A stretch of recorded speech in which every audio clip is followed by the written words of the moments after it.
This is James Arnold Taylor, voice of Obi-Wan Kenobi. Welcome to a more civilized podcast. This is the podcast you're looking for. You may not go about your business. Stay here, listen, and then move along. Welcome, dear Star Wars fans, to another episode of a more civilized podcast. I'm Kyler. I'm Chris. I'm Caleb. Oh! No, you're not. Ross told a lie. I finally got to do it this time. Normally it's you guys doing it to me. Take that. And so over here we have Ross. Yes. That was super awkward, Ross. Yeah. Give me my name back. Hey, you know what? These guys, I think it was normally Chris that'll do it to me. Caleb's sitting here like, I'm not even on this show. Like, what do I do here? So, dear listeners, we have a guest with us, as you probably have guessed by now.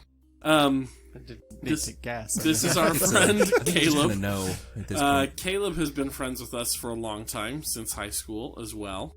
And he's an artist and a teacher and a big game, like tabletop game enthusiast. Indeed. The Which is why- host of his own forthcoming podcast. It's true. Yes. It's in production, yes. It's really fun, actually. I think we've all been on it. Ross hasn't yet. Oh, Ross Ross- has just recorded it. Yeah, Ross was just, He was nice doing the enough to technical produce stuff. it for me. But Chris and I were on an episode of Caleb's podcast I've been together on that every was episode so far. really fun. So be listening to that. We'll definitely mention Weird it flex, when it but comes okay. out. Yeah. Yeah, that's fair. But we wanted Caleb to come on for this episode because He knows more about us, more about this topic than we do. that is definitely true. And more about And us you, than any of you yes. But guys. also, Yes. it coincides nicely with Gen Con, the largest tabletop and RPG convention in the world. Oh, look at that. It's almost like Kylie did this on purpose. It is. It's exactly why I did it on this day. Okay, so regardless of last week's lack of planning, I do often hit things in our studio and also occasionally get some planning done. For how much he panicked about hitting that, I didn't hear anything. Oh, this really? time. We'll see Well, what I thought happens for in the final sure. I recording. thought for sure. Yeah, I you'd didn't hear hear it. anything. Well, that's good. In Kyler's defense, he actually does like 90% of the planning when it comes to what we're going to talk about and what we do. And last time was the very first time that he's ever showed up and gone, I don't know. Yeah. Wing it? Yeah. Which I'm comfortable with. So I mean, we had a plan, but then we were just like, well, True. yeah, It's because not of even the- that he showed up without a plan. It The was magic just of podcasting tentative means that these few episodes round about this one are getting recorded just before I leave for Gen Con. So here I am, force projecting into this episode live from Gen Con. But anyway, it's made for some craziness in life as my wife is trying to finish like cosplay for Gen Con, and I'm trying to help with the kids and for had that. a baby. And yeah, we just had a new baby. That's also a thing. That little thing that she did. Yeah, well, you Yeah. know. She didn't do much. I'm just kidding. There's another one for the blackmail list. No, she's a trooper. She's adorable, by the way.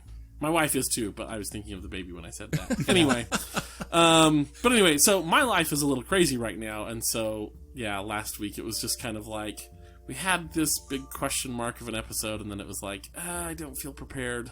Let's go off the cuff, because somehow that is more prepared, but I think it turned out okay. I thought it was great, yeah.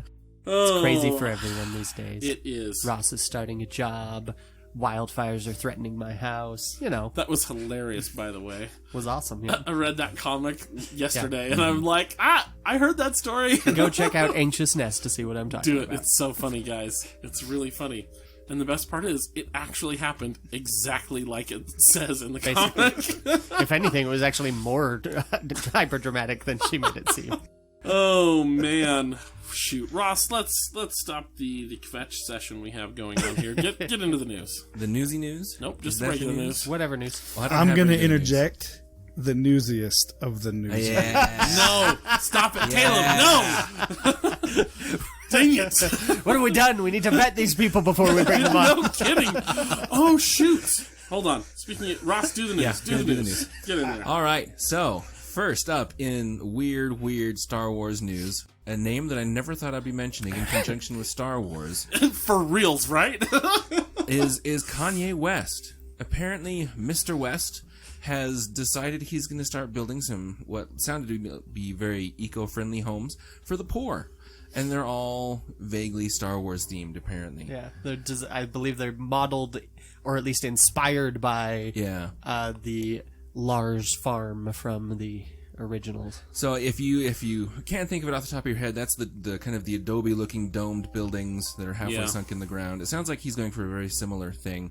Yeah. The article mentioned he had kind of several different plans that he was working on, and all of them were kind of the eco-friendly. Well, if he's not going to have an enormous sunken courtyard open to the sky, I don't care. I know, right? What's the point, right? Right. So, and yes, they're for lower income families, and which is that's cool. It's cool. It's just weird to think Nice Kanye job, West Easy. is doing this. Right.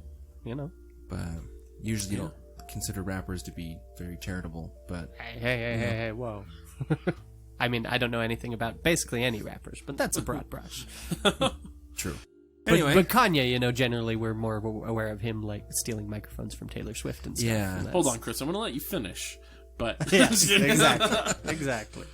I actually could have interrupted for something else, but I'll wait for Ross to finish the news before interrupting. Sounds like a plan. At that point, it's no Taylor. longer. What podcast do you think this is? Mike. All I did was smile. Saw that one coming a mile away. I had to. I know. Anyway, so more Mandalorian news we have on the docket. The So first excited. being that season 2 is already being written by Jon Favreau. Or at least, I'm sorry, he's just confirmed that it's being written. But I know that he wrote the first several episodes of this first season. So Sure, he's there'll probably be a in the lot room. of shared writing credit, but he's involved, yeah. So, apparently they are confident. I mean, confident enough that not only are they working on a season 2, but that they've announced that they're working on a season 2. I cannot imagine any scenario where they wouldn't be. Well, no, really, there's not. It's still Star Wars. I don't care how poorly Solo did. It's still Star Wars. It's a sure bet. Yeah. well, but for context, have you guys seen the Cats trailer that released yesterday? Oh, I saw no, all I the have news not. about it. I didn't watch it because I've never been interested in that at all, and the images that I saw made me even less Yes. Yes. interested. Yes. So remember the Sonic the Hedgehog debacle Yeah. recently? Yes. It's They look basically the terrible. same thing. Yeah, they're scary. But also, It's like they did like a face swap with some horrible mannequin, and then face swapped a person's face on there. It looks bad. Well, it and just looks bad. there are a couple of them that look like they fit, but there are several that look like they didn't get the scaling right. I was noticing the face is just too big for the head. Anyway, but I mentioned that because they're releasing it December 20th, the same day as Episode 9, which says to me they have no confidence in it whatsoever. Because they know that no one will go see it opening day. But this is Cats. I kind of This figured is- they're looking at that going, what's the intersection of these audiences? Is it that, are we that concerned about Star Wars stealing our audience that this audience wouldn't come anyway? Nah. I mean, But see, I mean, Cats was supposed to be one of the most, if not the most popular Broadway shows in the last 20 Which is years. shocking That's true. because the story sounds so dumb. Yeah. I finally just And a it month is ago a read, pretty the star-studded synopsis or affair. It whatever. really was. Yeah, there's a Yeah, bunch that's of true. big There's a name lot of actors in them. there. But So the I mean, story of Cats sounds stupid. it should have the draw. It should have the star power behind it. But they're gonna. Someone was mentioning on Twitter they're doing the same thing as they did with Alvin and the Chipmunk. Their last movie was released the same day as, I think it was, I don't remember when it came out. It was one of the other Star Wars movies. yeah. And because it was terrible. Yeah. So Well, and Yeah, just bury it behind a blockbuster. yeah. So because it has a big name behind it doesn't necessarily mean it's going to be good.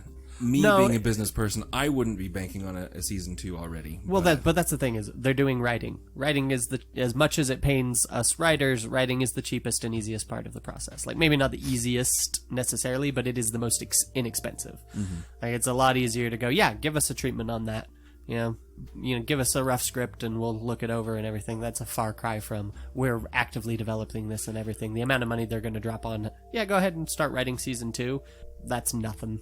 Especially And I for could see Disney. with writing a second season, you could foreshadow a lot better. Yeah. And that's is what the I was first going to season. say as well, is that not to diminish the importance of writing, because it is, I think we all agree, right? The story in a Star Wars movie is the most important thing. It's a storytelling medium. Yeah, That's the point. and so it's but writing is also one of those things that can be worked on right now, where something because it's a lot more labor intensive to actually create the CGI spaceships and laser bolts and whatever, and get the actors in there to film and stuff. Yep. But you can at least give a rough outline of the story on pen and paper You know, And you can get that really done. should. Like, ideally, you would be writing And far so that's in what I'm advance saying of is it's everything not else. it's not that weird to see them writing a season 2 right now, just because, like Caleb said as well, it gives you an opportunity for foreshadowing if you want something particular in season 2 or whatever. But also, it is one of those things that's like, well, we can knock this out right now. We don't have to wait for animators to come in. We don't have to wait for the actors' schedules to free up. We can start writing now. So, I mean, makes sense to me. And plus, where Disney is launching Disney Plus with Mandalorian as one of the tentpole items in their thing, it makes sense to me from a business standpoint. They're like, yeah, we're going to invest in this. It's going to, I mean, it's the tentpole for a reason. Yep. So. Well, yeah, one can only hope. I hope so. Yeah. I know. I just want all Star Wars to be really good. Obviously. Yeah. It is. Some great cringy faces I got. I do love that holiday special. It's so great. Fortunately, we can ignore it because it's no longer canon. So for me, I can go, well, that's not really Star Wars. But B. Arthur being the night shift person is... I know. Just, we ignore it. That's why she's on the night shift, Ross. We don't have to see her. We can ignore her. Well, and then apparently there's words to the Cantina song. I mean, she sings it, so... come on. You just gave me an idea, Ross. Whatever it is, it cannot be good. Nope. Yeah. It's not. It's a terrible idea. Anyway. The best kind of ideas. On the topic of Mandalorian and this first season, it has been reported that the average cost of each episode of the Mandalorian, the production cost, each episode is sitting near $15 million. Holy to make. Crap. Yeah. So, for perspective, the average episode of Game of Thrones was $10 million. Yep. See, now that's averaged out across Averaged 8 out. seasons. Yes, though. averaged so out. The later seasons, the average cost was of just those seasons was significantly higher. Right. But yes. But what I'm saying is, this is in the upper ballpark Yeah, this is Game of Thrones. This is Game of Thrones, right? So, definitely. yeah, so expect Game of Thrones quality, I think, in terms of costuming and set and things like that. Well, and CG. It's going to look Yeah. really, really good. Yeah. I'm so excited. And from what we've seen so far, it speaks for a very high quality bar. Yeah. So. And and that's part of, we're in that post Game of Thrones period where everybody's going like, we have to grab the Game of Thrones pie now. Yes. Get it. And Disney's thankfully frankly going one to of the do most it. prepared Yeah. for that with this. So yeah, And well, best it's because position. Disney has the money that they can go, we can afford to just dump it's a not just the truckload of money, on this. it's also a matter of a lot of other studios were like, okay, let's get something working, but they're still a year or two away. You know, Wheel of Time's still a ways away, and all the Game of Thrones spin-offs are still a ways away. Disney planned this real well. I wonder if that was maybe part of their thing. They're like, oh, Game of Thrones is wrapping up next year. What can we be ready with? You know, Maybe I would guess so. and where they're dropping that level of budget in, I mean, that to me does seem like they're saying, hey, Game of Thrones people over here, you probably like Star Wars too. Yeah. Why don't you come have a seat? Yeah. Well, and that to me is like, anyone dropping that amount of money on a TV show right now, that really screams like, okay, we're going through for Game of Thrones. That's what we're doing. Which I could not be happier with. I mean, because despite the lackluster final episode of Game of Thrones, lackluster in some ways, otherwise it was fine. But, you know, just despite whatever you may say about Game of Thrones, I mean, it was a great series. Absolutely great. And so if we get anything approaching that quality, but in Star Wars, I am going to just be Nirvana. So I'm stealing the news from Ross for 2 small items. Well, I just told him I was going to give it to him, and he insists on stealing. steal it. Yeah, Kinda no. doesn't Stealing what play news? well What with is he? others. What is he stealing, Russ? He's stealing the newsiest news. Nope. Nope. I left the newsiest with Ross, and I just stole the news. Well, so if this is just regular news, then I can cut it. It's not a big deal. Oh, What you going to do now? What you going to do now? The tension in this room. You either admit it's newsy news or none. I refuse. Well, it sounds like I'm the only one that's going to get to hear this news. Yeah, we'll see what happens now. So, Fantasy Flight Games, which we've talked about before on this show, our episode 5 Fantastic Games. I can't remember what it was. I think it was in the 30s.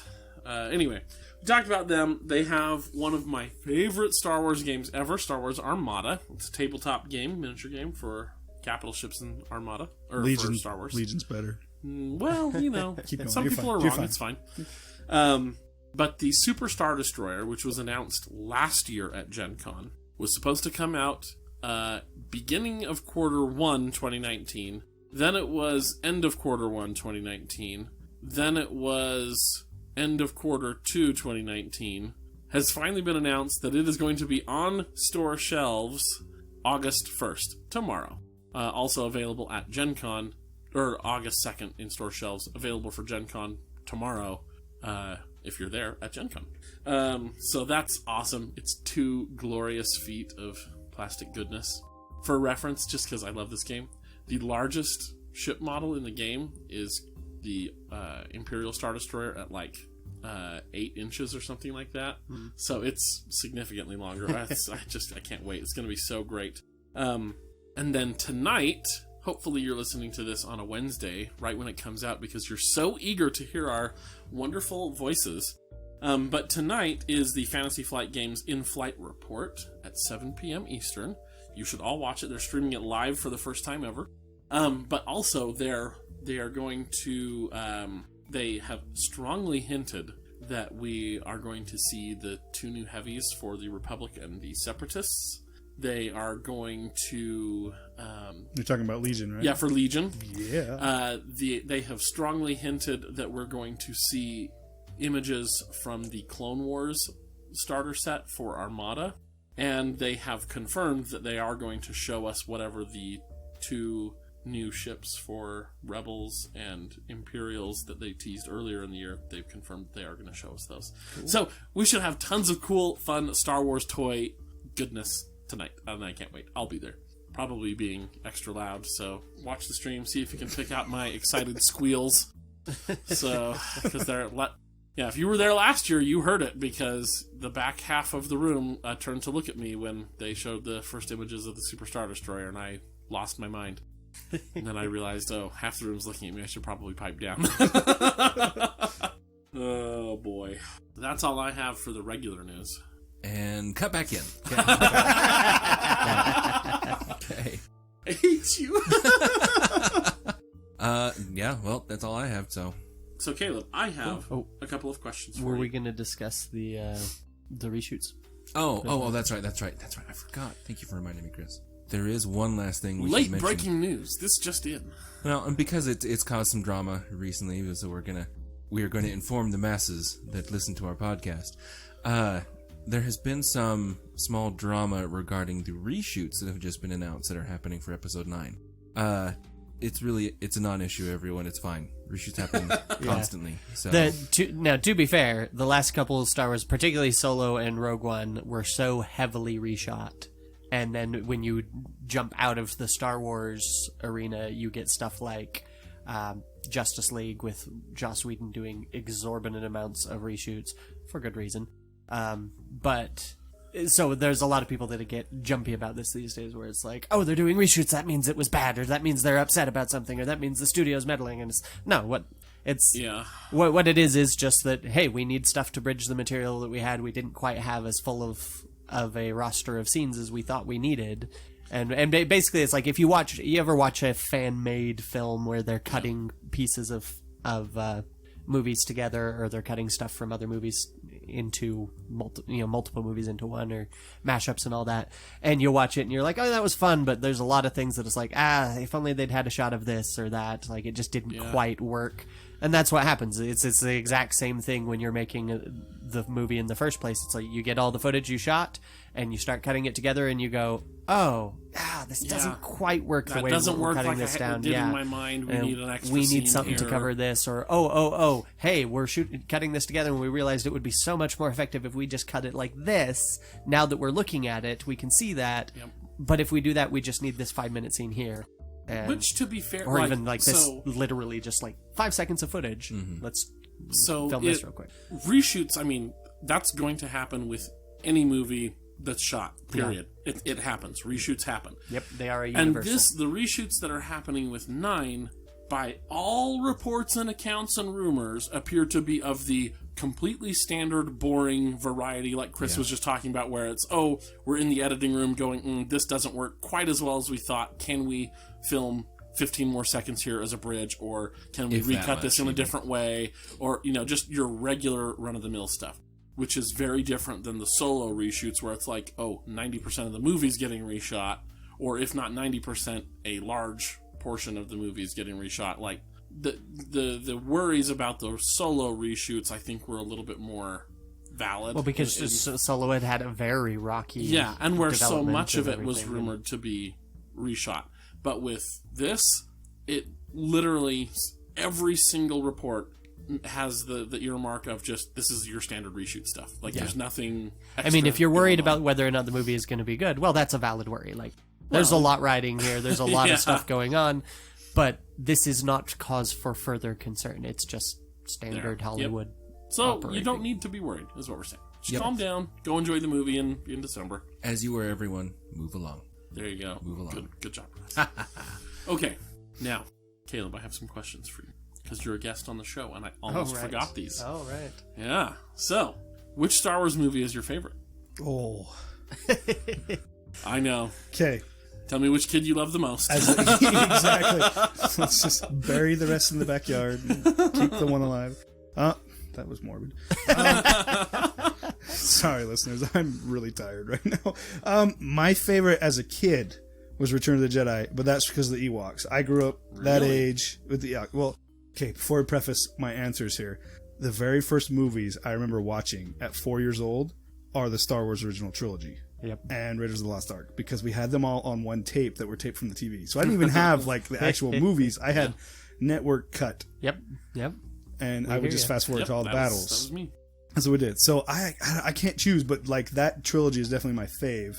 I would have to go with, at a younger age, was Return of the Jedi. Nowadays, Empire Strikes Back is still my favorite because I really like tragic movies and endings and things that aren't happy. So you heard it here. Caleb likes things that aren't happy. At least in my stories. I like unhappy stories. Yeah. All right.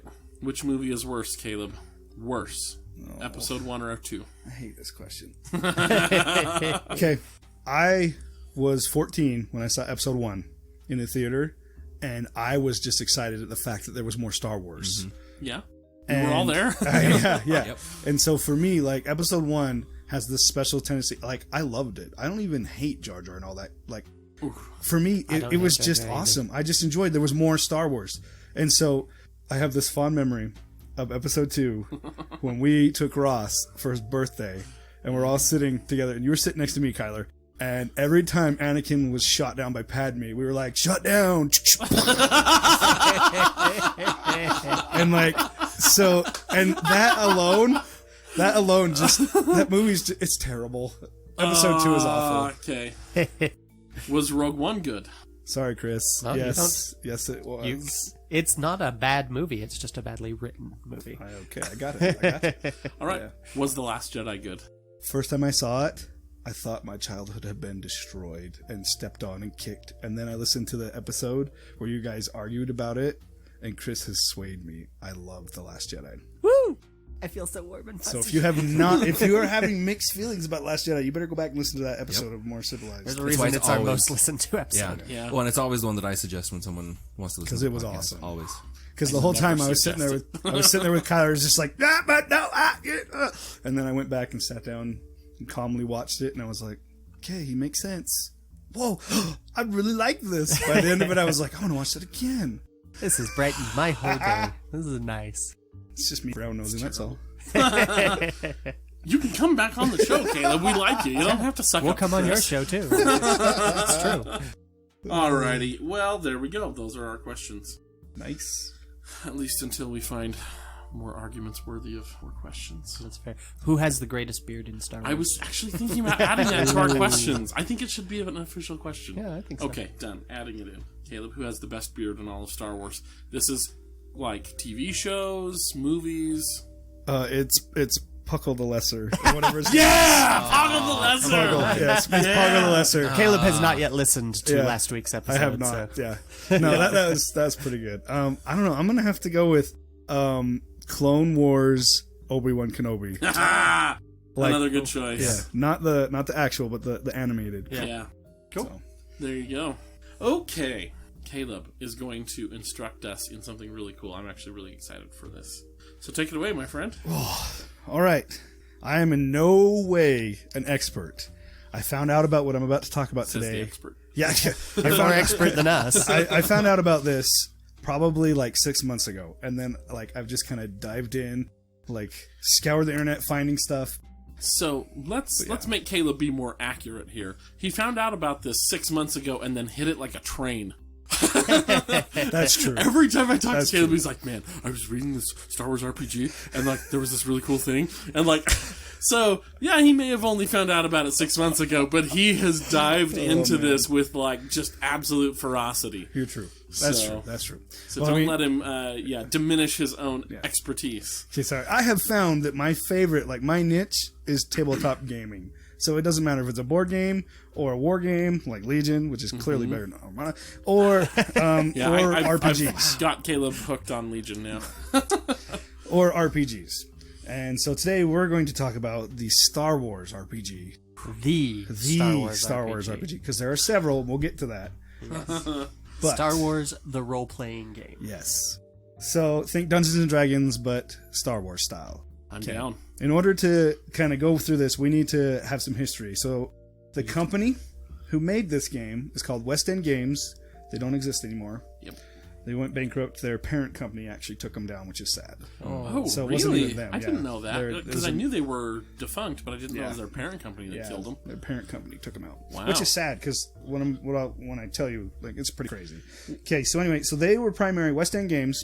They were primary a wargaming company, so they made miniatures. I was going to say, I've heard... In this era, there wouldn't have been a lot of... Yeah. Yeah, I'd heard West End Games that they made, like, Star Wars, like Legion before Legion kind of a thing. A little bit.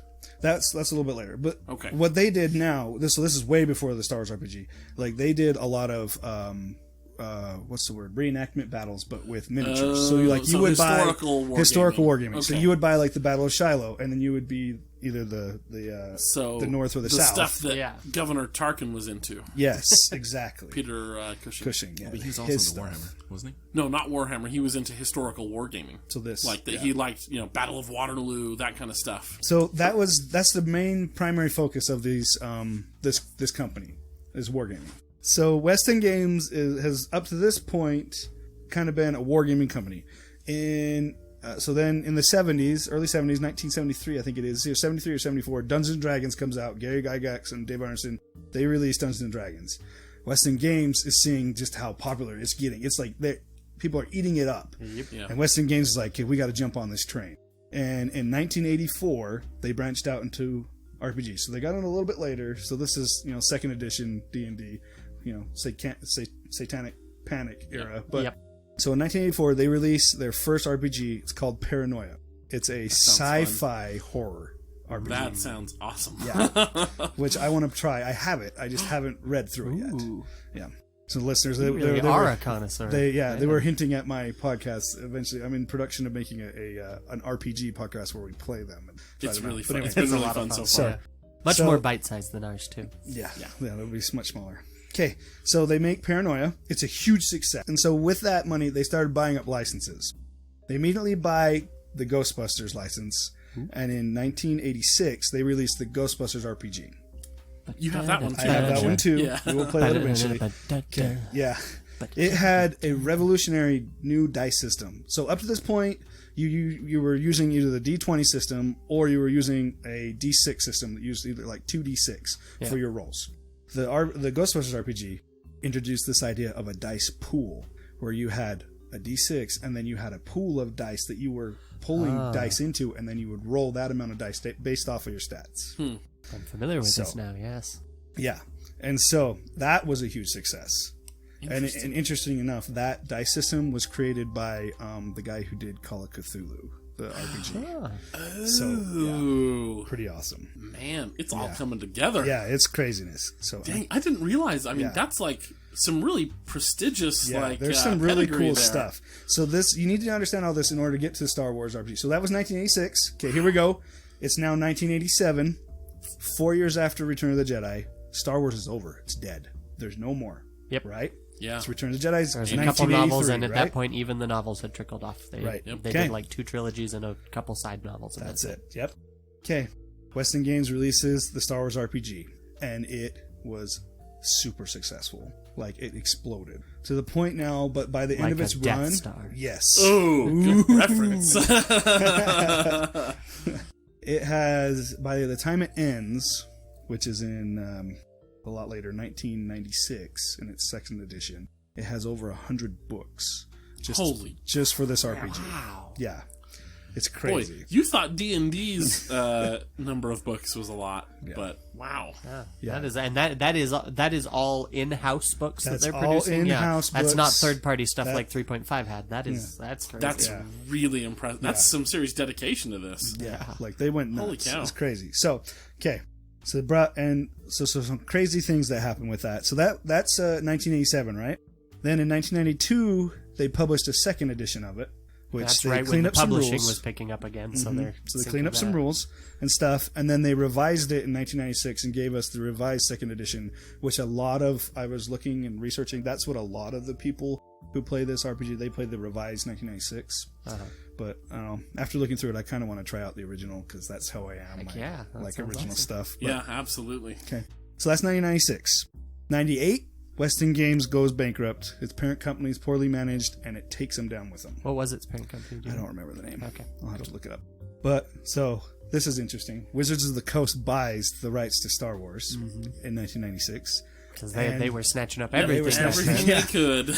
Including D&D. Smart on them, though. Oh, yeah. I mean, And that's man. where we get the second version of a Star Wars RPG, which is the D20 system, based off of D&D 3.5. Yeah. So that's Star Wars 2. That is the version I have played. Yeah, I played that one too. It was okay. Yeah, it was It was alright. alright. It just felt like D&D, but Well, yeah, with it's I already Star knew the Wars. rules, basically. Yeah. Yeah. Yeah. So. Yeah. And then in 2010, Fantasy Flight Games Yes. acquires everything Star Wars for its gaming. Yep. And they introduce a brand new RPG set, Yes. a Star Wars. There's actually 3 of them out right now, and they use special dice. So if you're going to Which play I that one, hate that they Yeah. do that. yeah, well, it's a money, So irritating. it's a money scheme, right? I know, but But it anyway, makes me. I honestly, I would have bought all of their RPG stuff already if it weren't for their different dice system. right.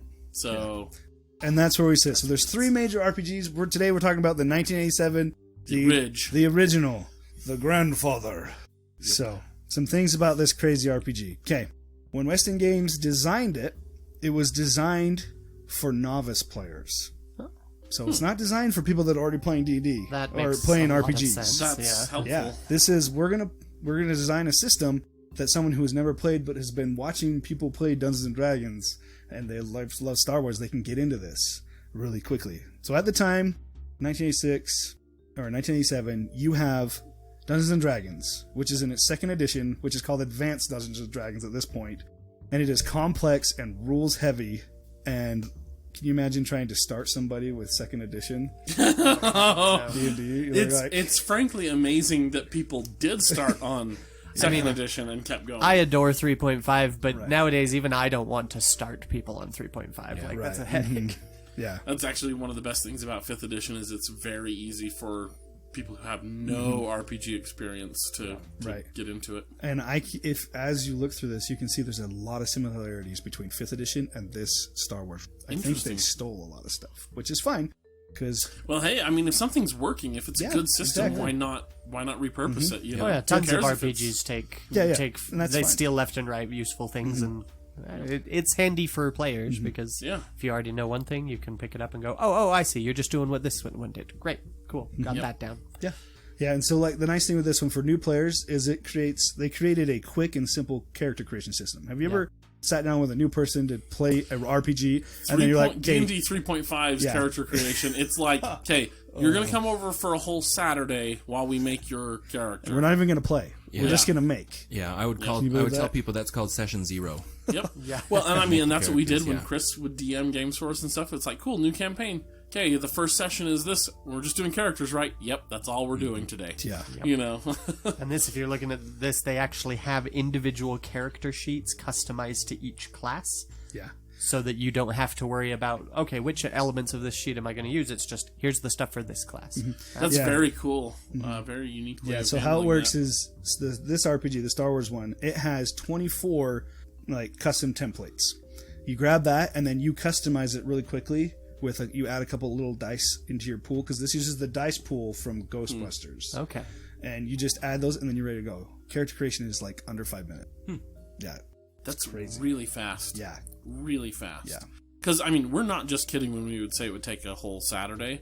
Oh, yeah. For like 3.5. Well, especially because we were playing 3.5 and we're all min-maxing up the wazoo. We've got 100 different source books to pull whatever you want from. And Right. Because I would spend, honestly, 4 to 5 hours looking through different classes, comparing, well, what if I take this prestige class instead of this one? Yep. Okay, I'm settled on these two, but now do I do a third? And it would be 4 or 5 hours of me deciding what I want to take before I even put a pencil to paper. Yeah. You're just See, looking and at these days, text trees, if I'm basically. building a new 3.5 character, 4 to 5 hours sounds divinely short. Like, Yeah. I will literally just spend a week just whenever I have a bit of free time flipping through classes, looking for new things, and Yeah.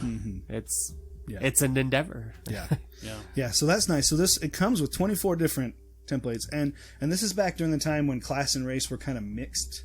Because Interesting. you have like one of the templates is Wookiee, like that's just that's what you are. And there's Ewok or Mon Calamari, among other things. D&D second edition was doing the same thing, where it's like, okay, if you're playing as an elf, you're an elf, and that's your class or race. a wizard. Yeah. If you're a wizard, you're an elf. That's it. Exactly. Yeah. So, but anyway, it also has in this rules for creating your own characters. So it's cool. So you don't have to use their 24 templates for those who are a little bit more into RPGs and A little know bit what more they're doing. advanced experience. Yeah. You can make your own templates, which is what I've done for one. I made can't wait. templates for you guys. So anyway, so that's pretty cool. So excited. Are you going to assign us each a specific one that you've picked? I think I'm gonna have you roll. Oh, nice. I love it. When we get there, we'll see. Randomness is my favorite. I love I just do the love random. that. You just Yeah. okay. That's what. Go for it. Yep. All right. So I hinted at it. The D6 dice system that it uses a dice pool. It's adopted from Ghostbusters, the RPG, which I have played and I love, and it's probably my favorite RPG out of all Wow. of them. Yeah. Ooh. Wow, I love that's it. saying That something. is high praise from this man. It's really fun. So anyway, here it is. So in my notes, so the D6 system was created by the Call of Cthulhu designer Sandy Peterson and Lynn Williams. So those are the two that created the pool. So yeah, the dice pool commandments are nice because it's not crunchy. Because if you think of 3.5 D&D, you roll the dice and then you're adding this number and possibly 4 or 5 other numbers. Depending And then on what Mighty you've saying got. this number based on some. With this, okay, 5D. All right, I grab 5 D6s. Roll. There we go. I'm done. Yep. So it's a much simpler dice pool system. It's like you're rolling fireballs all the time for those Dragon fans out there. It's kind of cool. I'm down with that. I love rolling buckets of dice. Yeah. So that's great. All right, so let's shift gears a little bit. Now we're going to talk about the idea of, so back to 1987, there's not really internet. Well, there is, but it's not really, nobody really has it in their homes. The only way you can learn about things is if you go to the library and use a encyclopedia. There's not much on that on Star Wars. There's no Wikipedia. There's no Wikipedia. None of that. And not a lot's been published, as Krista said. There's a couple books, We are and so there's a comic spoiled. book series. Couple books, some of which aren't even canon. Yep, not anymore. We are so spoiled here in 2019 that we have things like Wikipedia at our fingertips. Yeah. Like, Oh, yeah. I use that all the time. Yeah. So this RPG right here, a lot of the basis of Wikipedia comes from the source book. So if you buy this RPG, Fantasy Flight sells it right now in its 30th anniversary edition because it came out in 1987. Right. But anyway, when you buy it, you get the role playing like player's handbook, and then it comes with a source book, which is basically just here's the Star Wars universe. Read about it and learn. Yeah. At this point, It's the nothing. Wikipedia It's before the Wikipedia. Exactly. Yeah. Yeah. That's awesome. Yeah, that is that's- so. I would have murdered a man with my bare hands for something like this as a Yeah. kid. Like I didn't even because I didn't know about RPGs like this until like high school. Mm-hmm. And by then, this is all dead and gone. Yeah. If I had been able to have this book as like a 5-year-old or a 6-year-old or whatever, because I would have eaten that up. It would have been amazing. Yeah, no, it's crazy because like this source book, it became law basically for Star Wars. Yeah. So West End Games created a lot of what Star Wars fans in the Star Wars universe comes from West End Games. It doesn't come from Lucasfilm. They were in communication with Lucasfilm and George Lucas, and they would pass things along and say, is this good? Yep, okay. And he would okay it. But a lot of what you know comes from this role-playing game, which is crazy to think about. Yeah.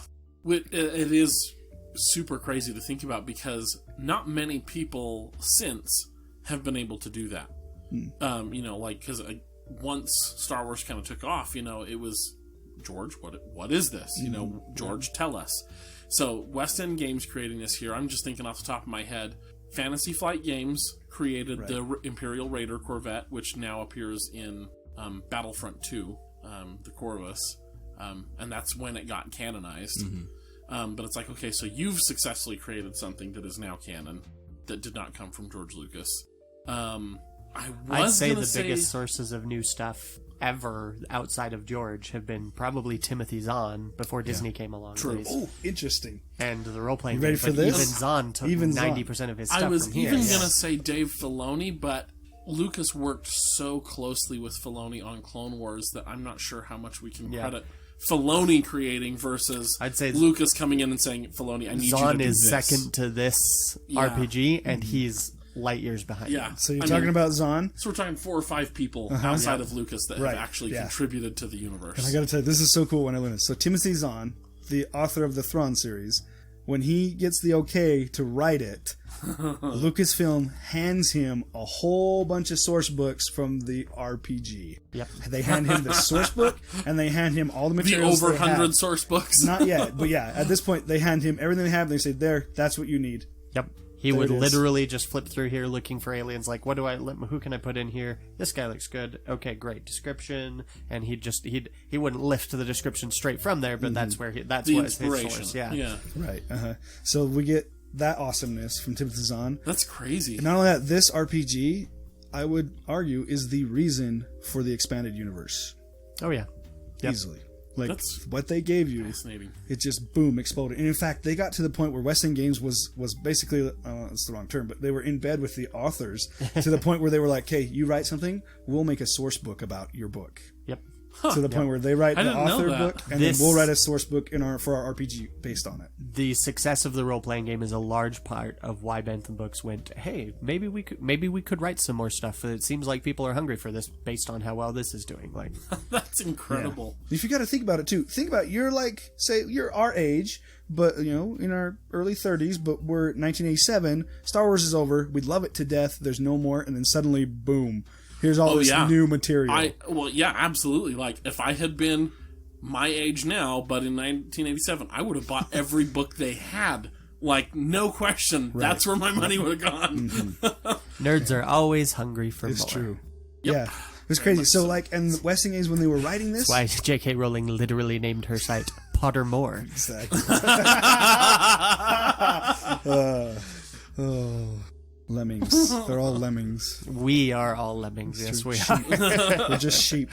All right. Anyway, the writers from West End Games, when they were writing the source book and stuff, this was cool. Like, I wish I could be there for this. They were given full access to Skywalker Ranch's archives. Ooh. So they got to go inside. So everything in the books is straight from the movies. So original blueprints of ships that were designed, original concept art. Like, if you look in there, the ATST, the big chicken walker, it's drawn, the concept art, the windows are a different shape. Oh my goodness. And stuff. It's really cool when you look through it. And so, like, so they were able to go in, take the archives, and then basically just lift all that and put it in this book. Which, I don't know, that's really cool. So you don't have to go to the archives to see stuff. Just buy this RPG, and you can see some original artwork and stuff. Even if it's not in the archives, it still exists. It still exists. This is incredible. I just picked up, because Caleb actually brought these, the role-playing game and the source book. He actually brought the physical books here. And so while he was talking, I was like, I'm going to listen and multitask and just look through this. But it's incredible, because I'm looking through the source book right now in the little ship section, and I'm seeing rough sketches and, like, literally, like, just rough outline sketches of ships that later become canon, totally prominent. Like, I'm looking at that's a Victory Star Destroyer right there. Yeah, it doesn't exist yet, but yeah. Yeah, it doesn't exist. Well, back in 1980, they have it here, Victory Star Destroyer, or right. Victory Class, but I'm like, man, there it is. I didn't realize it was that old. Yeah, Like, that's crazy. And then you've got, like, these other... Because if you go back to the very first episode of this podcast, you remember me talking about the Essential Guide to Vehicles and Vessels for Star Wars that I got at a book fair in, like, 4th grade or 5th grade, something I remember, like that. yeah. The kind of, like, orangey brown one, yeah, whatever. I'm looking at some of these ships going, oh my gosh, that's from that book. Like that one there, what is this? I'm pretty space barge, they call probably it here, but lifted and took it from this source. absolutely, it's oh man, that's a really cool Millennium Falcon thing. Yeah, but the there was YT another Fair one design that and was, stuff, yeah, like that right there. I'm like, I remember seeing this exact transport ship, yeah. in that. That's just incredible that it goes back this far. Yeah, no, it's pretty crazy.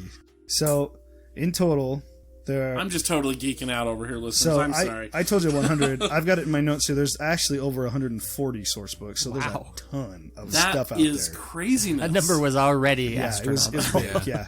So anyway, and let's talk about firsts or new material. New material they put into these books. Okay, there's 140 of them. It explains lightsaber creation. Huh? It gives you the whole there's an entire backstory for Admiral Akbar. Oh my gosh. Which I was like, I didn't need that, but that's really cool. Apparently he was a slave. When Mon Calamari, when the planet was taken over by the Empire, it was one of the first ones raided. He became a slave, and he was sold to Grand Moff Tarkin. He was to Tarkin. To Tarkin. He was his little toady, basically, until the rebels attacked his ship, and Tarkin escaped and left him there. And then so he joined the rebels and gave them all the info of what he had basically been doing as an Imperial. And he became an admiral basically by watching Moff Tarkin. But anyway, there's a whole backstory on that, which I thought was hilarious. I was like, that's so funny. Because, everyone loves him. Go jump for it. in one more? This is so cool. I'm going to steal this book from Caleb forever, probably. But I'm looking, again, through a different section of this source book here, the Imperial AT-ST, right? The Chicken Walker from Return of the Jedi. They've got pictures that look like they're lifted from the movies, or maybe pictures Those are the models. Those are the models. But then they have a sketch over here that's what I was talking of about. like a little, like probably a Ralph McQuarrie or something like that. But it looks remarkably similar to the AT-DP from Star Wars Rebels, the predecessor to the AT-ST. Right. I would not be surprised at all if Dave Filoni saw this and was like, "Oh, yeah, okay, Oh, we yeah. can work with that is that." that is a routine thing across all of Star But Wars. that's Like just when you look at incredible. the Night Witches of Dathomir, like those are lifted. All their designs are lifted straight from concept art for Phantom Menace. This is just that happens incredible all the that time. it's that. I mean, relatively recent TV shows are still pulling information from 1987's, game. There's a game. Yeah, like it's a that's game. just That's it. incredible. And I love it. So I love incredible. Oh, there's Akbar. Akbar's Rescue that you were just I told talking you. about. There it is. Yeah, it's like 3 or 4 paragraphs of this whole. Yeah, that's crazy. Yeah, it's craziness. So we have that. We also, this is the first time in the Star Wars universe that aliens, some of them get names. Most of them get names. Most of them get names, yeah. Up to this point, when you have the Cantina scene in A New Hope, you've got like nicknames like Hammerhead, Facehead Man Guy, or Facehead Man Guy, Up or to this Beard Face Man Guy. But at this point, they didn't have names. And so the source book, West End Games, got to name aliens. Yeah. This is where Twi'leks, everyone's favorite, gets their name. No way! This is where Greedo became a Rhodian. Yeah. Dang, that is so cool. This is where, the Hammerheads became Ithorians. And the Squid people became Quarrens or Quarrels or whatever. Quarrens, yeah. It's also where the species that had been mentioned finally got faces put to them, like Bothans. Yes, Bothans, and all that jazz. Man, this is, just looking through this book, and having, some experience with RPGs, this is, a really well done source book. No, West End Games did a really good job with their products. This is really, really well done. It would hold up today, I think, in terms of, what they're putting in there, where it is giving you snippets of the world. It's the stats are well organized. It's a really well done source book. And from 87, that, it's kind of surprising that it's that well, or it feels more like it would be more modern. Which is interesting you say that, because if you think about RPGs at the time of 87, most of them are paperback. Yeah. This Star Wars RPG came out as hardback. Ooh. It also came out it was the first RPG to have color pages. The ones before did not have color. Oh, that's cool. They're all black and white. So this was a really pretty significant investment by the company. I mean, hardcover and colored pages. That's a lot, going to increase your cost. Then. Yeah. No, yeah, they went full in. Some other firsts, it gives starships names. Up to this point, there's a couple of starships that didn't have names yet, so they just named them. It also, this is where we get the names of force powers. Force choke, force push, all that stuff comes from here. Where those get codified. Wow. Where they get that is canonized. Awesome. Yeah. So anything, and in fact, in the game, there are 3 different avenues for force powers. Like if you're going to play a Jedi, there's I can't remember. We have to open it and find it. But there's like a more physical side. There's a mental side, and then there's one that's more for like healing. So there's basically a tree of 3 different force powers. That's really interesting. Because in the more modern lore, and like during the prequels and stuff, like when books were getting written around that same time in the prequels or whatever, that idea, that concept of different sort of force paths has come into the official canon. Right. That like Qui-Gon was more like mystical, Mace Windu's much more of the physical stuff. Like Yoda's more of the spiritual stuff, the more mental spiritual. Like that's really interesting that concept has sort of bled into the main like top tier canon. Right. Yeah. That's crazy. And what's neat about that too is like in this game, like you can combine different paths together. Like mind and physical would give you like being mind over matter. Why not have mind and matter? Yeah, so like you could combine those different avenues to create different spells. That's in cool. a sense, or force powers. So, that's awesome. Yeah, so that was pretty crazy. Man, about that.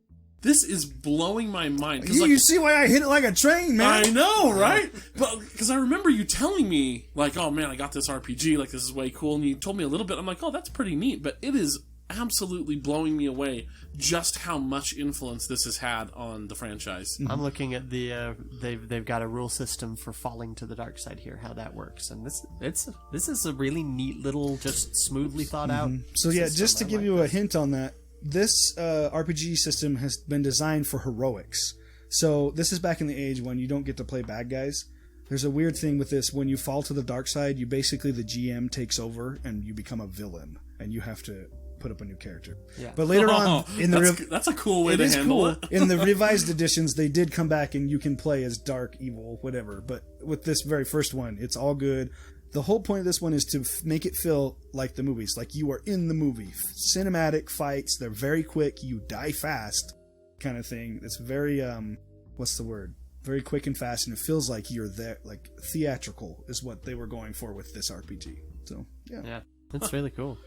It's, man, this is blown. We need to play soon. Like, that's all I'm saying.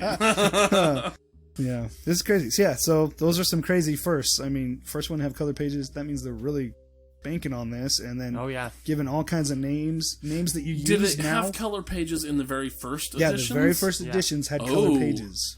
Because I could see him being like, well, we got 100 source books, let's throw some color in there. But if they were putting color in from the get-go... Someone clearly sat down and said, you know what, if we're going to do this, we should do it right. It's Star Wars. It needs to look as good as Star Wars. Yeah. And which was obviously and a wise choice. If you look through it, a lot of the colored pictures are like straight stills from the movie a lot of times, which is cool. Yeah. Because, I mean, the kid, everyone, and again, that's what you want. I'm just thinking, if I were in the 80s, if I'm a teenager, if I'm in my 20s or even 30s in the 80s, and like, I've got this next to some black and white RPG, like the color alone is going to attract me, and then the fact that it's Star Wars, like, well, and it's hardcover, it's going to stay in good condition. It's really quality. I kind of want to get it for myself. I mean, that was. I mean, you can try and find on eBay an original copy, which I saw one for $25, but crap. I couldn't get it. It was gone that fast. Oh yeah, I believe it. And so, but you can get the Fantasy Flight version, which is the one I got, and it comes with the actual role-playing game and the source book. But they are manufactured exactly the same as they were when they first were produced. So if you feel the cover, like they have that old feel to them. Yep. And the pages are a little bit thinner because that's what they did in the 80s, right? What a great what a great touch, though. Attention. It is to a detail. very a wonderful tribute from Fantasy Flight, and even I like that they went to that level of effort too. I wish Lucasfilm would go to that level of effort. Yes. And it is really nice. Like even Fantasy Flight, who owns this, they were even nice enough. They put West End Games logo on the book. When you told me that these were the Yeah. Fantasy Flight ones, I was like, wait, but then why? Yeah, I don't see. I mean, Fantasy Flight Flight has like one little sticker somewhere. No, it's on the other one. Oh. On the role-playing game, on the back, there's a little Fantasy Flight, like the FF upside down emblem. But everything else is all. Yeah, and they've got their stuff in the publishing information there. Yeah, they've got their legal stuff. Which at that the is beginning, remarkably unassuming for a company. Like that's just wow. That is a labor cool. of love. That's that's neat. Well, and there's one thing, just having observed Fantasy Flight games and stuff, and like watching their live streams and the way the game developers talk about like Armada or Legion, you can tell that these are guys just like us who grew up on Star Wars. They love it, and they have, by some miracle, found a career making more Star Wars. Right. So it doesn't surprise me at all that somebody was like, wait, I get to republish this old influential Star Wars game? Okay, well, if we're going to do it, then... It doesn't surprise me that someone would want to do that. It surprises me that the business people who don't give a crap about that on the far end went, yeah, all right, let's do it that way. Let's not plaster our logo Well, all one over of the this. nice things about Fantasy Flight games is that they don't actually have that many employees. It's still like they're a huge company as far as like the amount of product that they sell, but as far as the employees, they're still relatively small. So I could see that small a company being populated with an overly or with a generous percentage of Star Wars fans who genuinely love it, and would say, hey, you know what? Even if this might not sell as much as something else, let's make it right, and do it. But, I mean, the FFG's got a really good reputation for quality Star Wars product. So. Yeah.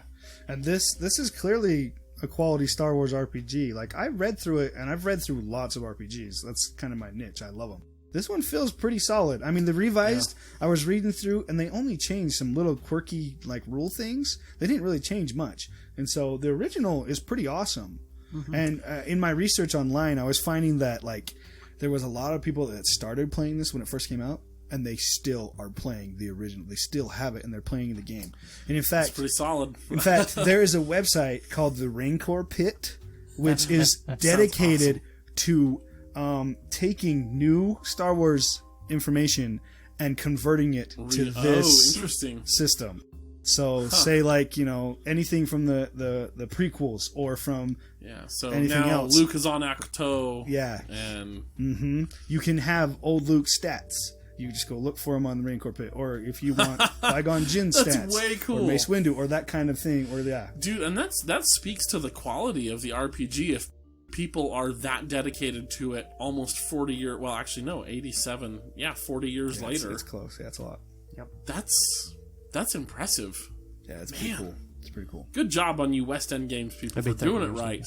Oh, 30 years. 32. Yeah. Math is This hard. was the 30th edition. So. Math is hard, guys. That's It why I is. do a podcast and not math. It's the 40th from the original releasing of the first right. movie. There That's we go. why there's a 40 on the back the of movie. We got the 40th anniversary of a certain Star point of view. Wars, but 10 there years we go. later we got the actual RPG. Yeah, see, I knew what I was talking about. So anyway, listeners, if you want to get a hold of this, which I really strongly suggest you should, just for nostalgia purposes, you can go on eBay and try and find your original, which are going to be scummed up and kind of, if you can find a good one, and they go really fast. Or you can just go online. I found mine on Amazon.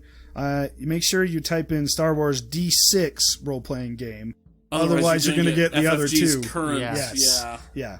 And it'll come up with Star Wars role-playing game 30th anniversary edition. That's the one I got. It comes with a cool slipcase and the 2 books. We'll post some pictures of these in the Facebook. Do it. It's awesome. They're really nice looking. You can also find the PDFs online. I found them at drivethroughrpg.com, which is a great place for PDFs where you can go and search through and find stuff. So, yeah. That is the Star Wars role-playing game, gentlemen, and its influence on the Star Wars universe as you know it. That is awesome. Which is, it seems like it's right up there, like hanging out with George Lucas as far as influence. Well, and I was just looking through, doing a search as you were talking, because now we have, as far as making canon for Star Wars, we have the story group, right? Apparently, that was founded in 2013. So before that, I can't find who was actually making these decisions, other than maybe just George. People talking to George. So I mean, this was the canon for lots of years up until West End basically Games Disney. was the authority on Star Wars, basically. That's Like crazy to me. you didn't go to Lucasfilm anymore. You went to West End Games, and they told you what was what. It was pretty crazy. Yeah. That's awesome. And then the success of that is what made other people go, hey, wait, maybe we can do something more with all of this. Yeah. So thank heavens for those smelly wargamers and RPG players in your local brick and mortar stores, because it seems like they kind of gave the shot of adrenaline to the heart to get Star Wars going again, and now we have lots of it.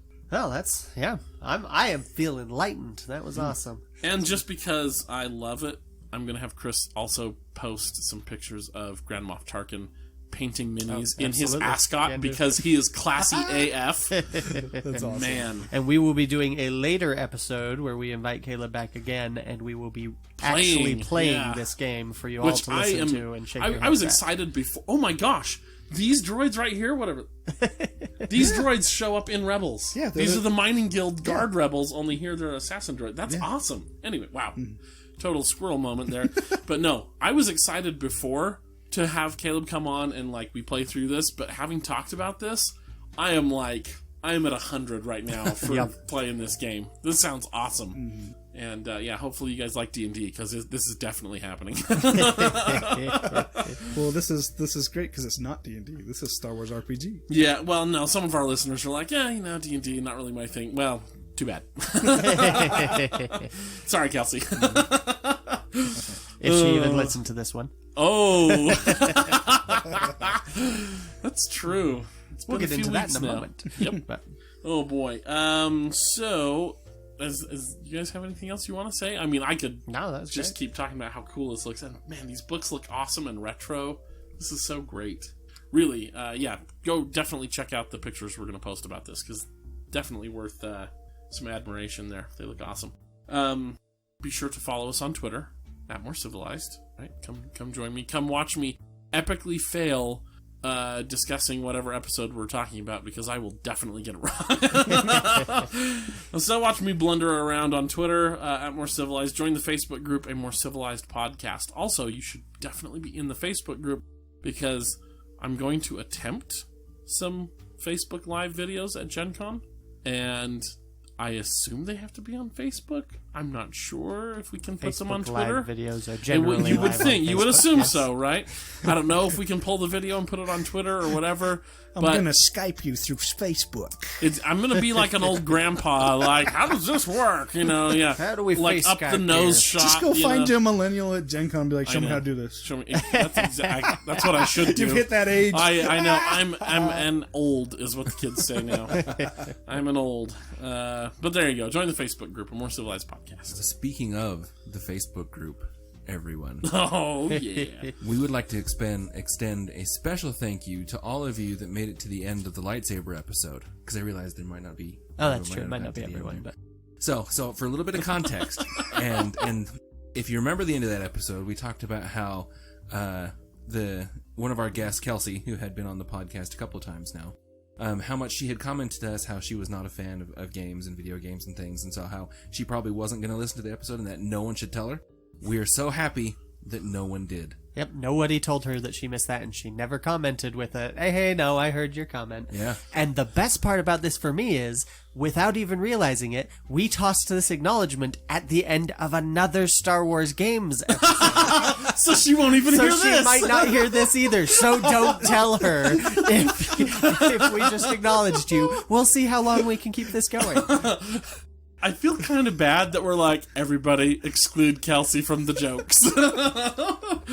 But see, that's the thing, is she wouldn't be excluded if she listened. That's Exactly. true. It's She's her being own fault. punished for She not has listening. no one but herself to blame. That's fair. So remember, everyone, you all have to listen to Next everything time, when we acknowledge you all not mentioning this episode to her, we'll acknowledge it on an episode where we bring her on to finish up our yeah, for reals. It's so good. Oh, man. Oh, that's right. It's still me. You can talk to me on Twitter @Mr_. We promise Ross has done this before.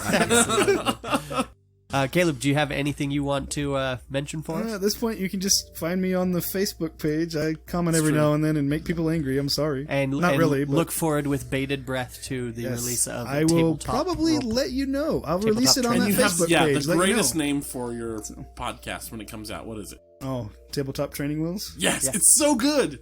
My wife loves that name, by the way. She thinks that's I think great. it's a solid one. We're looking forward to it. Get on Facebook, Twitter. Let us know if there's anything you'd like to hear us discuss. If there's any guests you'd like to hear more from, for us to bring back on, and we will be happy to pander to you. Yep, absolutely. And as always, may the force be with you. Always. I'm so glad I butchered it.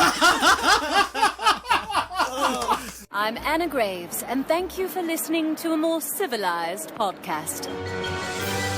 Ross is dying. Oh crap! Who's gonna record now? Dang it! Really, you guys should be doing everything you can to protect me in my life.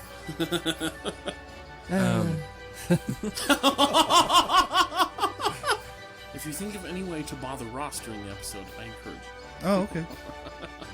Oh, it doesn't even phase him. Come on, Ross. It's that unlimited power. It makes a man confident. Apparently it creates conspiracies, too. One of these days, that unlimited power will go to his head, and he'll start gloating prematurely and jog the hero out of his path into the dark side. And never got a ticket. Our audience will never know how many crimes Kyler has confessed to on this, in front of these microphones. Yep. Or will they? If he crosses the line, he will. No, do you want me to clap for Yes, you? yeah. I get to clap. Do it. Woo! Nice clap. All right. Sorry. I just wanted to clap. Round of applause. Well clapped, Caleb. Thank you. And every time Anakin was shot down by Padme, we were like, shut down. So yeah. Jeez. Gosh, I know. Noises! All the noises!